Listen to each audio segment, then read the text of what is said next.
I love camping. We've come to Shelmerston every summer with the kids for years. OK, our tent is a bit bright, but that means the kids can always see it. Greg seemed angry about everything this year.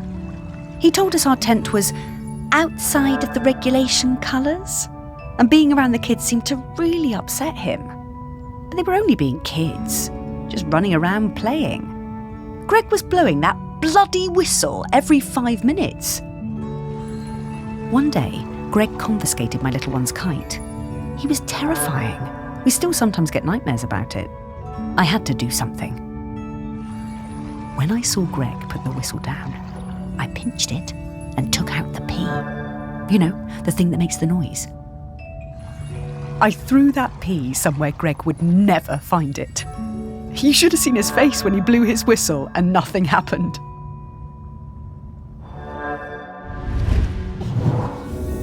I always wondered how Greg managed to get so good at hand whistling.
The smell of rabbit poo. It doesn't excite me the way it used to when I was alive.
My best thing is throwing discs. I am really good. I like playing with Dan and Toddler. It's our favourite thing when we go camping on Shelmerston. One time, Greg Niflheim came up the beach, all red-faced like an angry tomato. He pointed at a sign. It said, "No throwing games." He was yelling and shouting at us. He told me to give him my disc, but I wouldn't. I threw it high up into the air, and it went bang into a massive bird. Then the bird fell into the sea. I felt so awful. I never meant to hurt the bird. The whole thing was terrible. Mr. Niflheim was screaming. He waded into the sea, picked up that bird, and carried it back to the beach. He was crying and crying. I'm sorry, Mr. Niflheim. Oh, Greg. Poor guy. Oh, and that poor bird. I guess that explains why he was always so prickly.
things. Reminds me of our walks on the beach.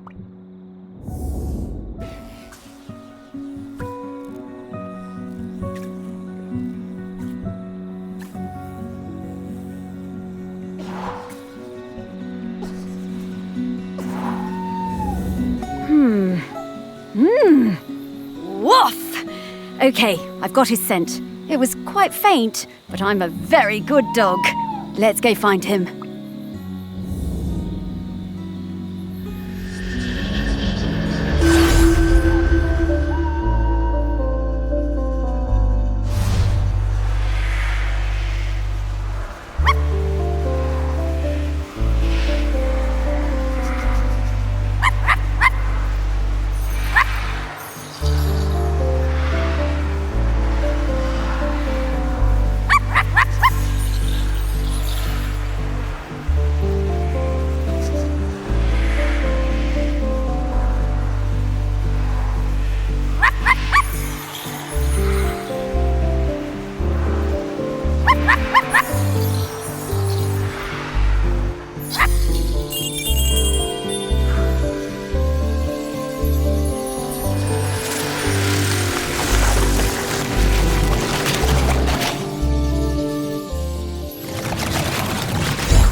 Greg! Oh, hello!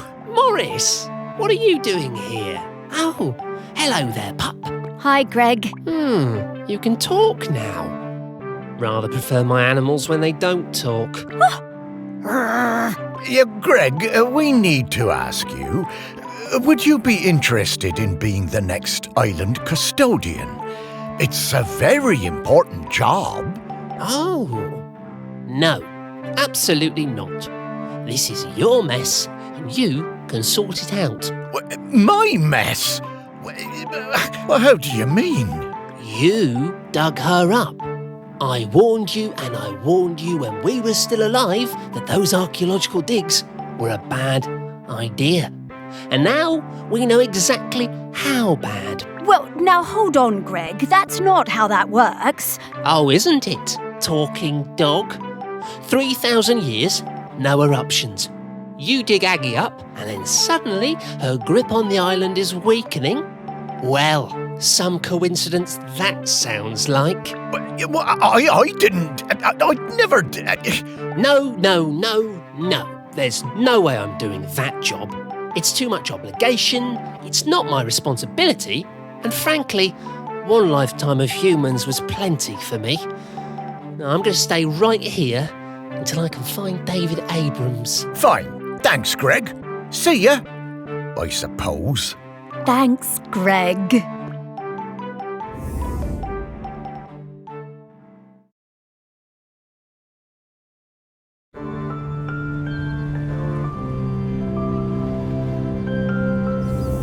It's not looking good, is it, old girl? Don't worry, Morris. I hate it when you worry. It makes me nervous. He's waiting for David Abrams. I guess I'm like him in that way. The most important person in my life wasn't technically a person, more like an island. Yes, the island. This island. A whole island's worth of people and stories. Not like Greg at all. Everyone loves you. Really? Well, loved me, perhaps, past tense. No, they still do. And there's one more person who loves you we need to talk to. Our last prospect. I just know we're getting close now. Hey, Sparky, how do you know all this stuff? I mean, you're just my dog, aren't you? Well, nobody is just anything, Morris. I'm mostly the dog you raised, but I'm also kind of a messenger, a scout, part of something bigger. Aggie sent me to help guide you. Aggie sent you? No time to explain, Morris. We have to get to the last prospect. Well, however it came to be, I'm glad I get to spend more time with you, old friend. So am I, Morris. Now, off to see Samphire down at the harbour. Ah, Sam. Yeah, lead the way, girl.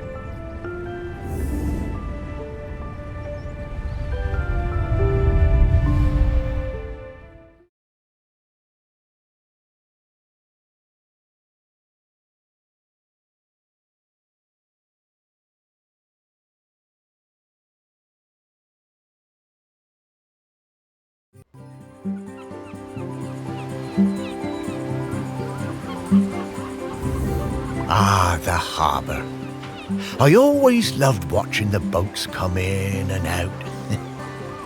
Never did get around to expanding the fishing exhibit, did I? You remember coming down here with me? Well, I'd have liked it better if you'd have let me swim. I love your confidence, Sparky. But you always thought yourself a bigger dog than you actually were. Oh. Lots more boats than there used to be, though, aren't there? Certainly are. Shelmerston got busy. Though this is busier than even I remember. Say, how long have we been doing this search? Oh, I don't know, Morris. Once you're dead, time seems to be a bit less important. Does it? Oh, I don't know. I suppose it seems a bit galling that time and everything else keeps moving even though I've stopped. Makes a man feel unimportant. Oh, you're not unimportant, Morris. You're saving the island. And to do that, we better go find some people who remember Samphire. Yes. Sam surely understands the feeling of watching everything change. Fish folk live for what, 200 years? That's no small amount of change. Not volcano change, though, Morris. And that's what we need to avoid. Off we go!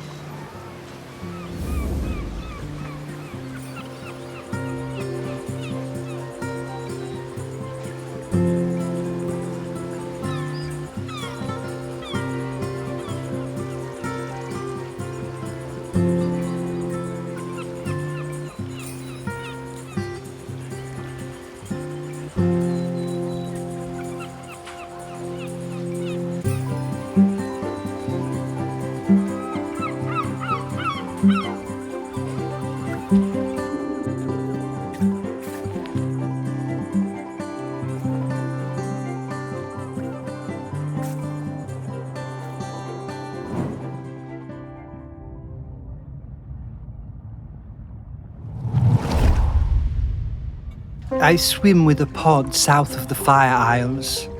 I believe the Drysiders call the larger one Shelmerston. It's where the ceremony happens for the Drysider who stopped the world from cracking. That's where I first heard talk of toast and where I met the friend called Samfire. I did not believe it at first. A food which snaps so dry. Then one morning at sunup, I followed the ship and caught a blackened slice as it arced into the water. This was the start of my lifelong love of toast. I saw Samfire on the dry side and came up out of the sea to ask them for toast. They asked me to put on some pants. But I refused to denigrate myself with dry-side fabric. No matter, I had brought some shiny coins with me that I found on the seabed and secreted in my swimming falls. Sam took me to their parents' toast shack, but they refused to serve me without clothes. They also told me that my shiny coins were unsuitable, too old. So Sam lent me some trousers, and I swept the toast shack in return for crispy slices. Sam taught me some of the ways of the Drysiders, but to be honest, I'm only interested in the toast. I never wanted to eat anything else. Sam understood this. I spend my nights swimming through the black waters of the deepest ocean trenches. By day, I come up onto quayside and fill up on the finest crusted seedy bloomer, almost black, no butter.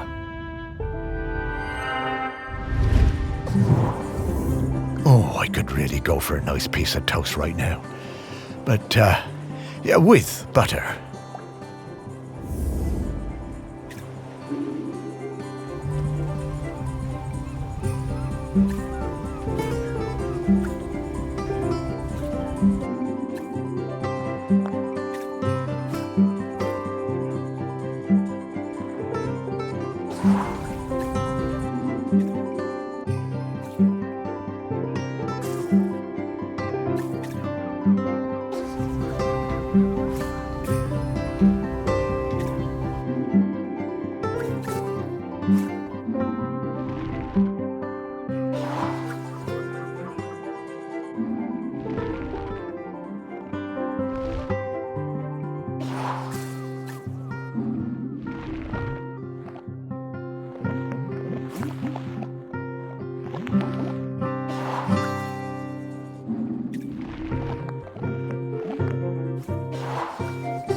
It's a shame, but it doesn't seem like there's a whole lot of toast on this side.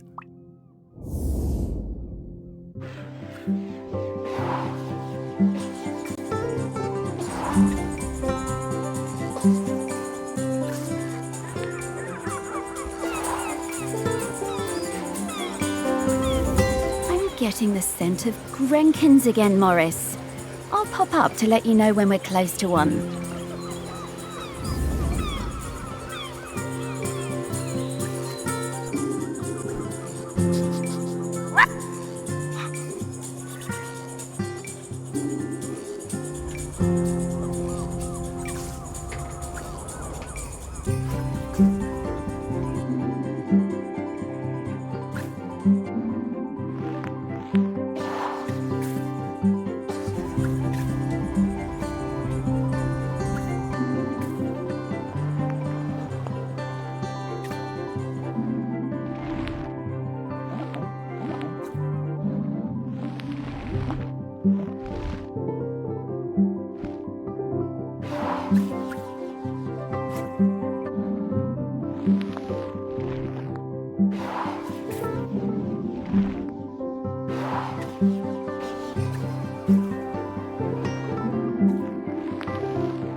When I was a kid, I hated the annual Morlo Cull.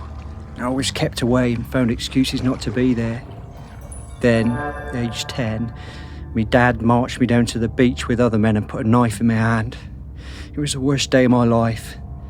I saw Morlos slit from jaw to belly, more blood than you could imagine. I didn't sleep for months after. But you grow up, don't you? I never felt it right that we was killing Morlos, but what could I do about it? I was just a fisherman. One day I see Samfire, the new harbour officer, handing out leaflets on the quayside. "Stop that, Col!" I went along to that first meeting at the campsite. Greg Litherland was one of the other organisers. It was beautiful. So much hope around that campfire. When I spoke about the pain of the Morlo, it really felt like the young uns were listening.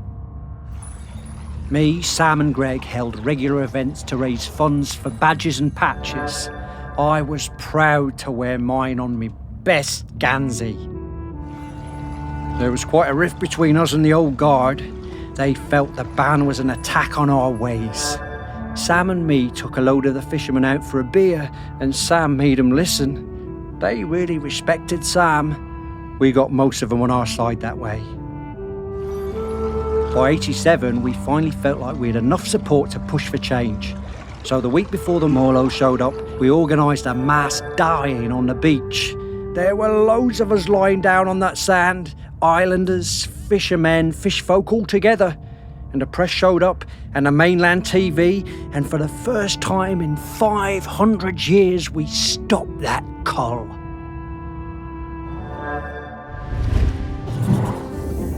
I'm so glad we don't do that cull anymore. I was proud of Sam and that lot when they finally made the old uns see sense. And, well, I did my part. Held a lot of those early meetings at the museum, we did.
Oh, I love Morlos. Such gentle creatures.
By the time Sam started as the harbour controller in '79, the fishing industry in Shelmiston was on its arse. No way to compete with those factory trawlers from the mainland, was there?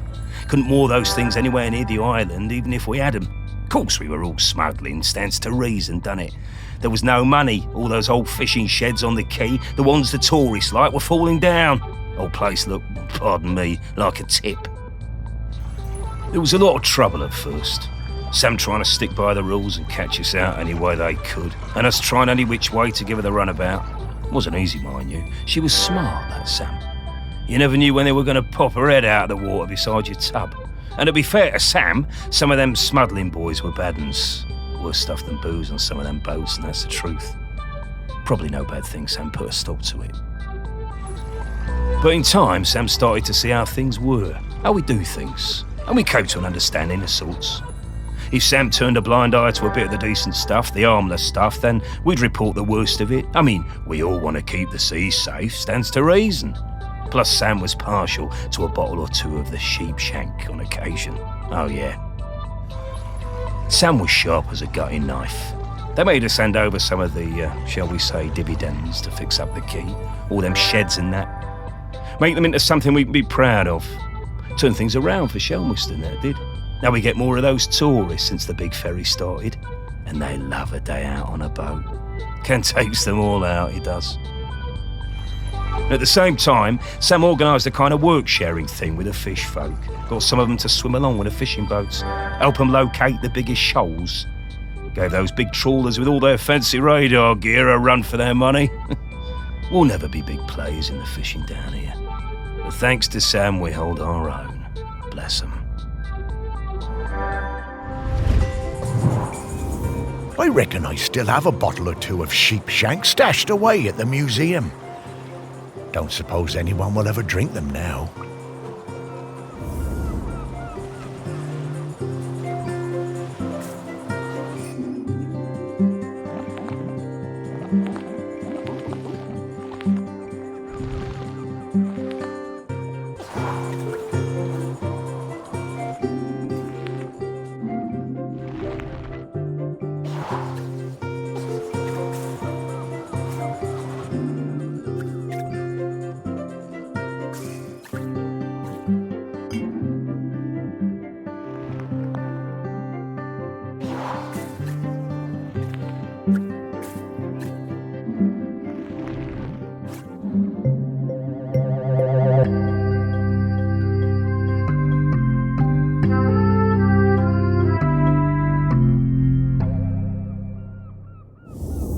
Ah, a different kind of spirit to the ones we've been looking for.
It was the 6th summer after I spawned that I went to my first Aggie's Day ceremony.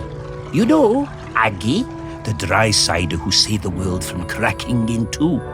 We don't go on land until we're 6 years old.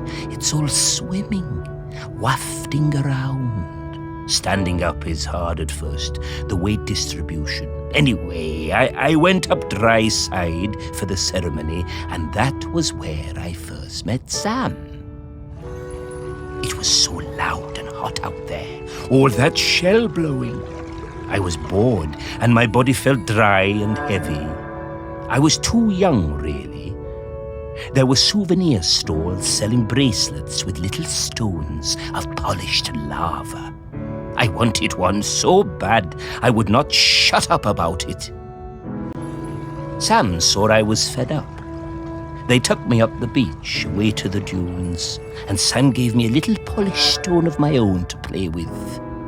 Had a heart of gold, they did. It wasn't until years later that I found out it was a tiny replica of the one Aggie died on.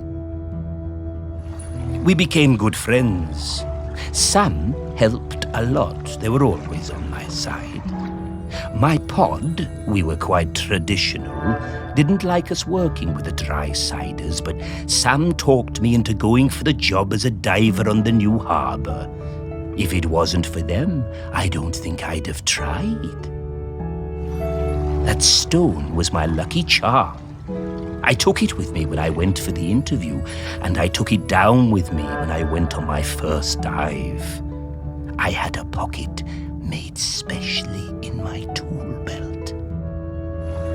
Sam took me under their fin, invited me out to the Camel, and let me stay with them and Blythe on the ferry if it was a late one. And there were plenty of late ones.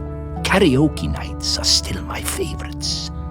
Every time I feel that lucky stone in my pocket, I think of Sam. I remember all the fish folk coming up on the beach for Aggie's Day when I was a lad. Seems less of a big deal these days. I guess they still celebrate it, but, well, it's a lot more sedate. Back then, it was a huge event.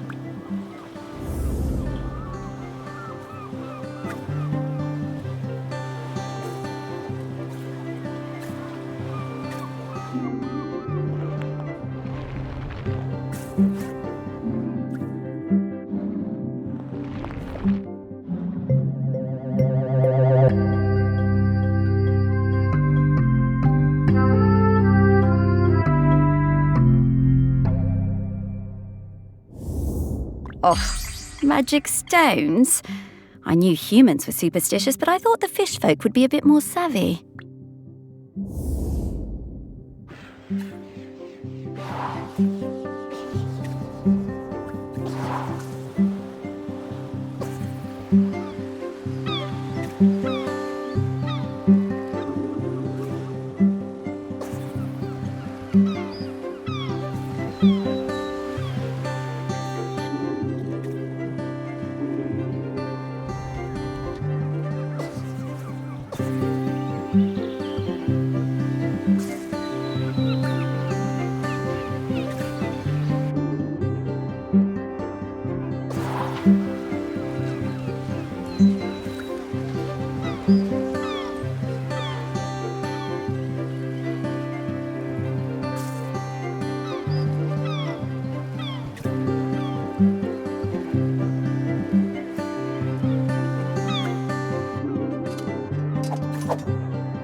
I first met Sam when I sailed the new ferry, the Queen of the Isles, into harbor. Of course, I'd heard of the fish folk, but I'd never met one. Sam was an amazing pilot, knew the waters better than any boatman. It was strange steering a course for someone actually in the water, but we never went wrong with Sam to guide us in. Next time I was in Chelmerston, we went for a drink at the Camel.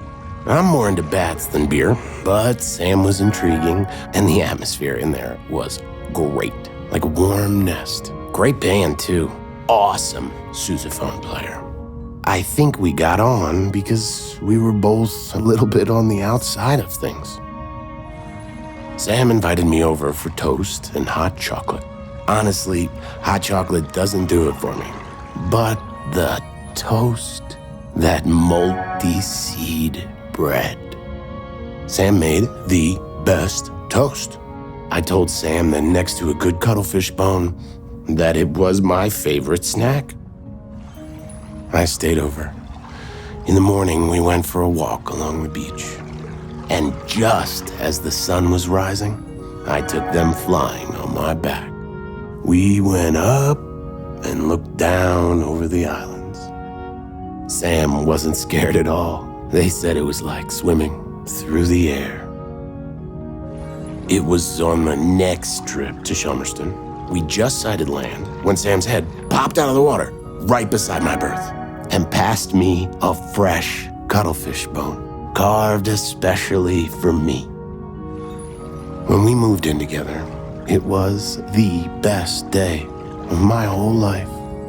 I put that cuttlefish bone on my bedside table within beak reach. I still look at it every day, every single day.